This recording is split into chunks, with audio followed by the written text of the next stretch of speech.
try to take away these neutral objectives. On the other hand, S11 Gaming, I feel like their team, both, correct me if I'm wrong, it feels like it's very team fight based. Yeah, they definitely want a team fight as well as punish whoever is in front. Which, if you think about it, looking at the composition of S11, they want to utilize this Grok at the front lines, and then they kind of connect it together. So they want to combo their World Charge into the real world manipulation, and this makes the Lilia pick so much more stronger. Also, they want to have a lot of laning presence. Lilia is one of the best laning mages out there. Martis is going to be one of the, I would say, faster junglers, if you think about it. And of course, the choke can make the early plays, which kind of tells me that RSG, SG, just like how they faced Occupy Thrones, they want to finish this fast. Yes, they want to finish this fast. Most of these heroes that they pick currently, Power Spike at level 4. Well, technically, except for Lilia, Power Spike at level 1 because you can just shove your lane and then provide support from the rest of the sides. Apart from that, I'm looking at a lot of marksman bans. Take a look. RSG has already taken away my favorite Leslie, and S11 bans away the clock. Another thing I play. Oh man, and on top of that, you already have the Wan that was banned earlier and the that's carry, your favorite. right? My favorite too coming out. So there's already 4 marksman bans in total here by both of the teams. RSG banning 2, S11 banning 2. This leaves open just a few other marksmen that's been really showing up in M4. Yep. You know, this is weird. Harith. It's non-marksmen that are actually now up for grabs for both right. S11 and RSG. But No. from S11, it does feel like they have a little bit more to play with. Yeah. Meanwhile, Baby Cakes, I think if S11 goes for the Beatrix ban, we're going to really see Baby Cakes struggle in the gold lane. He banned out the Irithel, a pick that I was about to say for Kai that has worked for him. Well, it will definitely work for S11, but at the same time, SG wants to take that as well. I'm really curious on what they will choose now. Maybe they will go back to the Harith, but that means that they will have an overload when it comes to the magic damage and maybe some true damage, but they will lack in physical. I'm sure that the Martis will not build up damage, want to build up sustain, so that might be a problem now for RSG Singapore. That's why I really find this very confusing and why they opted to go for the ban on the Earthom. Maybe they are interested in taking the Beatrix instead. Maybe they might just want to actually, like, for S11, looking at that, it's time to ban the Beatrix, right? You know exactly what RSG are going for. Yeah, but I mean, if you are RSG, during the group stages, Baby Cakes has pulled out a lot of Beatrixes. Baby Cakes, his prime, trademark is that he likes to go towards these late game marksmen, right? He likes to play safe. Well, technically, a Beatrix could play it safe with the Renner shots, but I feel like Beatrix is not really his comfort. He's better at, the 1-1 when he was superior in the MPL SG stage, but now it is the bans going in to be locked in by the side of S11. It is going to be banning out the Lapu Lapu. I think at this time, right, at this point, if you're RSG, you really need to get that gold laner onto your hands. Yes, because it's going to be really risky to let this go, considering that, again, yes, Baby Cakes likes to carry into that late stage. They go for the Beatrix here, and it just, it has to be, right? With all these gold lane bans, it's just very, very evident that they need to pick this up. But now for S11, looking at their bans, it does feel like they want to play into this. They wanted Baby Cakes to pick up that Beatrix. Why? That's the main question I have in my head right now. Maybe they want to go for the Yu Zhang, but they already have the Benedetta. They need to find someone that can dive through the Beatrix as well as output the damage to kind of burst down this Lilia, because you don't want this Lilia to have a chance to reset the stacks and reset his charges of the glooms, right? So you wanna find an XP laner or maybe a jungler that can burst together with a marksman, maybe a Clit or a Harith. That's the only 2 heroes that I can think about. Maybe Brody if you're thinking about burst. The arcs. Oh, well, they go for it. Not only does that, Merkel and Wolf will be seeing another Granger match. I believe he's only picked once, and I think it's also by S11. Falcon. A Falcon, right? Falcon. Taking a lead from another team. They are adapting, and this is exactly what we want to see on a world stage. I love it. Love it. But then again, it exposes like the Yu Zhang pick, for example, for RSG Singapore, because now you have a anti-marksman composition. You have burst with a Lilia, burst with the Beatrix. I think it's telegraphed. The way that this happened for the side of S11, they banned out that Lapu Lapu. Surely that's a anti-marksman, anti-Eve, but that left open the Yu Zhang, and they kind of exposed their draft. The way that I see this is they picked up the Brody and the Granger because we were looking for a burst, right? You want to take down the Lilia as soon as possible, and that fits the bill. However, that opened their draft to a Yuzhong answer, which is now all of a sudden a very valuable pick. That back line is going to be very, very vulnerable to the engage from, like you mentioned, the Yuzhong, but on top of that, the Cho, and even to a certain extent, the Martis and Lilia. Remember, this is such a dynamic draft from RSG that can dive to the back line, but can also play it front to back. That's what S11 needs to get under their win condition, right? They need to understand that before they get into game and before they head on for these skirmishes, especially early game, where the Granger is very susceptible to those ganks. All right, with that said, ladies and gentlemen, the first match of the day, it is RSG going up against S11. This is a best of 3. Loser will need to go home. It's gonna be about the burst potential coming out from S11, the way that they should be comboing up their 2 marksmen. But for the side of RSG Singapore, if they play this correctly, if they play team fight, play objectively, it will be an easier game for them, at least in execution. But of course, execution is different, you know. You can already see early on how they've opted to actually play out the lanes here is with a leash, right? The Brody helping out the Granger, and also on top of that, Erwin was actually able to just buy some time in the gold lane by putting the wall down, but it does seem like right now it is RSG who are pushing the pace. With 505 and Bray already in enemy jungle, this is what you need to do up against something like a Granger. Yeah, Lozi really need to use the fact that the Cho could be very annoying against the enemy jungle, but Erwin on the other hand, as that Grok could be annoying as well. The first skill does a lot of damage, so it's up to RSG to make sure that Bray gets to level 4 untouched. Once he unlocks the decimation, start going for this early, turtle objective. We saw in the team head-to-head earlier, right, Wolf? The fact that RSG really prioritized these neutral objectives very quickly. However, S11 though, they are bloodthirsty. I'm gonna be feeling it for RSG Singapore. They need to make Lilia reach level 4 as soon as possible, the first turtle fight, which kind of tells me that S11 might consider getting Erwin to his ultimate fast. So maybe they put him in the mid lane and then put the Eve in the top lane so that they will have 2 ultimates available. The real world manipulation as well as the wild charge. That is their key if they do want to contest the first turtle.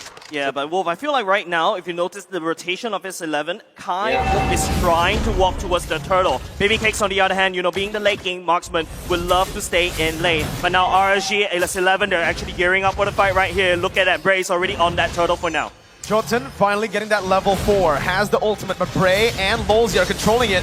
Lolzy jumping in, that's gonna be the final blow to the back line. Is Papadog's gonna be able to find that, but the Petrify connects by Diablo onto Jotun, who's still committing onto the turtle. That was reset perfectly by RSG. S11 still going at it, they want to look for it. The steal will not come down for Papadog, as Lolzy is able to use the Way the Dragon to zone Papadog away. Wolf, do you see that? I thought it was like, what? They're putting so much damage on top of the turtle, but the turtle somehow just doesn't refuses to die. It's like an Estes healing that turtle. Do you see that? Yeah, I did see that. And whoever made that play, I don't know if it's intended, like crazy amount of planning for that one, or maybe it just happenstance, but either way, it worked in favor of RSG Singapore, who had the better experience. Now, I'm not talking about actual experience, I'm talking about in-game experience, where Lolzy already had his ultimate up, he had the flicker, he didn't manage to land it on a good hero, but then again, they still managed to get their position and set a territory around the turtle area. Unfortunately for S11, they had to use Jotun in the mid lane, the jungler, so that he'll get to his ultimate. And that meant that Erwin will not have his. They didn't have wild charge in that team fight. Yeah, there's a lot of things that could have went wrong for S11 went wrong. RSG already just somehow did that weird turtle reset, and they've also got their items in. Just now I saw Baby Cakes already slowly waiting towards, oh, Diablo. 2v1, able to find a trade, but Jotun gets the kill back on top. Doesn't go for the turret gold up in the XP lane, however, which is very, very interesting here. Still respecting the other RSG members. They're not visible on the map, but let's take a look at the emblems now. Yeah. Surprised to see a Weapon Master for the Brody, because typically you want to go for a killing spree. Yeah. But I guess they want to just take over the early game as soon as possible, which kind of, it kind of speeds up your damage output if you're the Brody. And they do want to go for the burst. That's what we're talking about. That's probably why they chose the Weapon Master over anything else. Yeah, correct. I feel like the Granger already has that big burst. That's why you give the killing spree over to the Granger, the Weapon Mastery over to that Brody. The Brody, technically speaking, is like a, this is not a short-term plan that S11 wants there, Brody. Kai needs to go for that mile. He's constantly landing down those auto attacks as the second turtle has spawned. With the second turtle, you know, it comes down again to that control. And in the mid lane so far, it has been RSG. But right now in the 4th minute, S11 has actually been able to clear the mid lane first. But you can see the adaptation from RSG. Amazing turtle reset towards their side. As now, the mini waves are going to be crashing again into the mid lane. Erwin still in the front, getting the wall down as Papa Dog jumps in, but is going to be cancelled out as that's going to be Chen who picks up the turtle. Bray going to be caught. That's a lot of damage. The Torrent Pop Memory finishes him off as Lolzy tries to run away, but Kai is going to be able to take the damage down, to pick the double kill up, and to equalize and take the lead back for Argentina. S11 literally stabilized a very dire early game. Now RSG on the back foot right here. Look at how S11 is actually punishing Baby Cakes. Real one manipulation. Oh no, it doesn't connect on top of Baby Cakes. Unfortunately for RSG Singapore, they weren't able to utilize their biggest team fight ultimate, which is the Dragon Force coming out from Diablo. That's why S11 found a big opening, and they can burst the turtle so easily because of their double marksman setup. Well, because of the Brody's damage and the Weapon Master, you saw him critting over 1,000 damage onto the turtle. And of course, Jotun being a Granger can really burst that turtle down so easily. And that's why S11 was able to just establish territory this time. A great recovery from the Argentinian squad. Ice Cream 1 already built for the side of Chan. We notice Jotun has already started to take more resources away from RSG. Bray has already completed Hunter Strike, so that could be a pulse fight. He needs to try to play around that. Unfortunately, S11, Jotun is a Granger. The early game, you know, aggression that S11, they're looking for the kills, they're looking for these small little objectives, and they're looking really good. What is that stat line? Well, remember, S11 only won 1 game in the groups, and Kai has only suffered 2 deaths this M4. That's insane. That is insane. To think that they are losing the games and they're actually playing like long games as well, like 14, the north of 14 and 15 minutes. And aggressive comps. Aggressive comps. This is impressive amazing. positioning. Very impressive coming out from Kai, and never doubt his choices now. Brody is proving to be a good pick for S11. Yeah, but Chan, I think, you know, going down this real world manipulation super early on, that big ultimate, big teamfight ultimate is going to go on cooldown, especially when the third turtle, the last turtle, that will spawn very quickly. RG, on the other hand, they're desperately trying to shove that way, but Chan using that real world manipulation, cleared it off, leaving Far 5 with only a bit of HP left. Well, we'll see. Once again here with the mid lane control, S11 have the priority on the turtle. Lolzy trying to find an opening here as he pops into the seal, but it's going to be cancelled out. Lolzy going to be able to find the flicker, but it's going to be stunned up now. That's going to be the retribution by Bray. Jotun going to be caught. Has a death to Nana, but it's going to fall towards Diablo, who's able to dive into the back line. Bray with a decimation 2 finds another, and it's a 2-for-1. It's only the roamer falling for RSG, and they've taken a turtle. Good news over the side for RSG. Don't forget, they entered the team fight 4 versus 5. It is Fire 5 that need forced to go back and reset. However, because S11, they don't have the real world manipulation, opting to use it to clear the waves right off the bat. They don't have that big mega control. And don't forget, Lolzy coming in at a nice angle right there, Wolf. Going in, knock up 3, that is good enough. I definitely want to attribute that to the experience that RSG has outside of the game, because that was wonderful positioning from Lolzy. Uh-oh, 505 going to be caught here. Doesn't have the black shoes to get out. A good snipe by Baby Cakes, but Kai, again, going to be able to find that kill. Baby Cakes with one more hit. Kai's going to be punished, overstayed just a bit. And Baby Cakes, when you give him an inch, he takes a mile. That's Kai's 3rd death in this tournament. That's exactly what we want to see from Baby Cakes, right? Beatrix finally popping off. I'm really happy for him. Don't forget, he's also playing with somewhat of a disadvantage. He's not on stage right now, unfortunately, but he will be playing from the hotel because of COVID. You know, what we saw from back-to-back instances where RSG won is the difference between the experience of the 2 teams. The first fight is Lolzy as well as Diablo made the S11 panic, and you see Jotun just desperately try to secure that turtle. Unfortunately, they didn't have the advantage. And afterwards, you saw Kai. He was so desperate into clearing that wave that he sacrificed his life. In exchange for 1 cart, 1 cannon, he lost his life and claimed his 3rd death. Yeah, we've seen how damaging 1 auto attack is. Now we've seen how damaging 1 siege minion is right now. Now the map state a little bit reset. Just taking a look at the kill lead, 5v5. In terms of gold lead, not too far apart, but the first lot has spawned. I think for me, S11, right? The main mistake that they've been doing right now is they're not utilizing the early lead that Kai has. Baby Cakes has equalized and at this point is actually ahead of Kai. That's going to be Lolzy who finds the way the dragon with the DQ no flicker. Everyone's going to fall. The Torn Part memory is going to be able to punish one member down. Diablo's going to dash. He gets the petrify onto two members. Zones the back line. Meanwhile, Kai and Papa Dog able to find a double kill. Jotun still trying to find Diablo right now as the other members comes in as well. Diablo going to fall. It's a 3-for-2 for the Argentinians. And just like you mentioned, Jace, the Lord is up. S11, this is the time for them to try to take the one Lord away. That is a neutral objective that they don't usually prioritize, and now they're adapting. RG, on the other hand, they fall a little bit too far. It is Diablo that overextended a little bit too far, and I have to admit, S11 using Kai and also Papa Dog to zone out the rest of RSG, that's insane, as S11 took this Lord uncontested. Yep. That is the skirmish that I call like exchange of prisoners, wherein you kind of like trade your explainers. The opposing explainers goes for your backlines and your explainer goes to the opposing backlines. Unfortunately for RC Singapore, after the fact that the Dragon Form is over, you don't have that teamfight integrity anymore. Whereas if you're looking for the Benedetta, there's infinite amount of damage you can get. And as S11 just won that skirmish because they have the better firepower or more sustainable firepower compared to RC Singapore. Just now when the item was showing Kai is BOD, Legion, anything that has like it gives you attack damage, he's already have it. This Weapon Master, S11, Kai needs to be respected. Just take a look at how fast he's just dismantling RSG one by one in terms of these turrets. It's looking very bleak for RSG.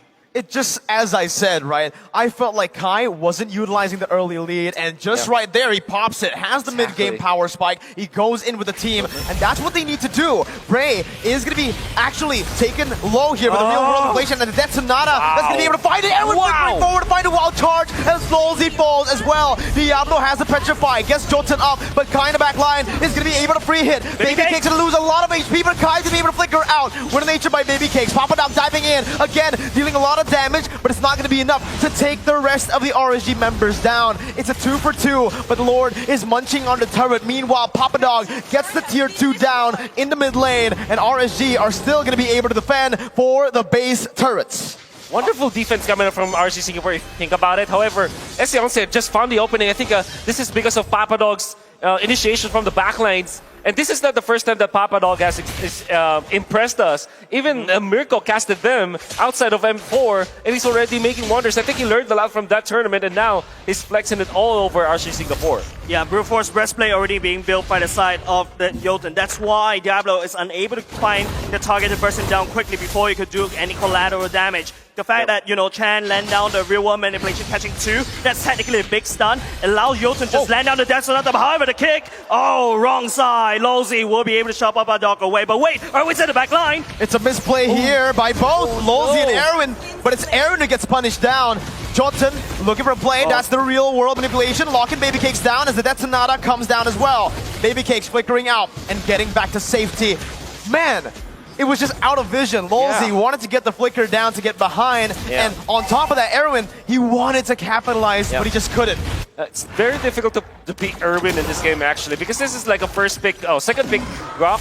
And you can see RC Singapore, they have so many answers to that. Even just the presence of the Lilium as well as the Beatrix make it so difficult for Erwin to initiate with the Wild Charge without the flickers. That's really what happened in there too. That's right, 10 seconds. It's going to be the Lord has spawning very, very soon right now. S11 is actually mostly doing the fight in RSG side of the map. But wait, here comes the Death Sonata. Lolzy's got to be careful here. That's a lot of damage being placed onto him. That's a roamer though. That's a big ultimate burnt down. 1-for-0. Jotun almost just bursting 505 down. Baby Cakes looking for a snipe, but S11 right now, 3.3k gold lead. They're on the Lord with a one-man advantage. Erwin locking away Bray, not even allowing him to step into the Lord pit. He could just go in and try to take the steal, but the RSG decides to give it up over to S11, and this is looking very bad. A wonderful Lord dance that was choreographed by S11. You might not have noticed it, but it was actually Papa Dog going for the longer lane. So the top lane is called the long lane when the Lord is on the bottom lane, and that is how they managed to disperse RSG Singapore. RSG had to think about their lane up top and also the Lord. Well, S11 that's the reason why they committed the real world manipulation outside of the Lord, because they know that if they fend off RSG Singapore, if they poke RSG Singapore, RSG will not have any shot at taking the Lord. That's right. If you noticed earlier, right now, if you take a look, it's damage dealt mostly by Chan with the real world manipulation, right? And not only just that, S11 is also sending this Lord all the way down top. It is very vulnerable. RSG technically do have, you know, the Beatrix, the Bandit's Rage with the bombs as well, should be able to help to clear out the wave. However, RSG, they need to make a play. It's all up to Lozy to be able to pick up the right targets at the right time, like how he did in the early parts of the game. That's the siege coming down as S11 finds the base turret. Prey gonna be zoned away. Lolzy trying his best to look for that Jikundo, but gonna be punished in the end. That's a flicker forward. Kai almost finding the kill off the Prey, who's still gonna be able to get out. Kai dealing a whole lot of damage to 505. His baby cakes here is not gonna be able to defend the mid lane. Turret Erwin flickers forward, finds the wild charge, and that's a Petrify to follow through. But in the back line as well, RSG are gonna be able to find the two marksmen from S11. Erwin gonna fall to the decimation as that's gonna be Bray picking up a triple kill. They're looking for the Maniac. Bray is walking them down. Papa Dog and Chan able to get out with the utilities. Lolzy jumps in, not able to find the Jikundo. Chan still just kiting back, dealing damage. Lolzy forced to back away. RSG have won, but they lost 3 base turrets. It's a very expensive loss, Wolf. RSG, that was a good defense, but they need more. You saw how hard it is for Lolzy to just step forward, and you saw how confident Kai is on this Brody. I think this is like a hidden ace in the sleeve. Yeah. And Baby Cakes just survived long enough. After the initiation coming out from Erwin, there's some hesitation coming out from S11, but imagine if they chain together their Benedetta, Purify, and Electro Final Blow with the Wild Charge, and of course the real world manipulation, there will be no chance for Baby Cakes to survive. He did survive because of the Wind of Nature, and because of the fact that he got out of the real world manipulation, but it would have been the death of RSG Singapore had it not been that Baby Cakes was able to survive. And S11, surely they are executing properly, but they need to be more coordinated in those pushes. Still, RSG Singapore on the back foot. That's the Petrify, that's Papa Dog getting out. That's the damage coming through from Kai. Oh my goodness. Actually dish him down. Both Baby Cakes and Lolzy falls down. Diablo trying to find the saving grace here, but Kai's gonna be able to stun him up. No. The Petrify will not be able to save him. Diablo gets the immortality in time, but now in a 3v1, it is Chan who picks up a triple. 505 gonna be sandwiched here by both Jolton and Erwin. That's 505 still cutting away. Jolton gonna be caught low. 505 versus the world, and it's a Maniac for Chan. S11, the Argentinians are looking for the end. Chan, the real world manipulation is so crazy, and it just does Ray left, and they're gonna have to try to fight this. Torn apart memory by Kai to zone him away. S11 strike first in the lower brackets in a best of 3 up against the Singaporean champions. GG well play over to S11, the Argentinian. Fans must be cheering, even though everyone was voting against them. They showed us, oh, we are wrong. What a great maneuver coming out from S11. It all started with Papa Dog just baiting them out, so they formed a circle. It's an outer circle versus inner circle thing, where the outer circle is S11. They invited the inner circle, which was RSG Singapore, inside their own territory, then took them out one by one. The phalanx of ours.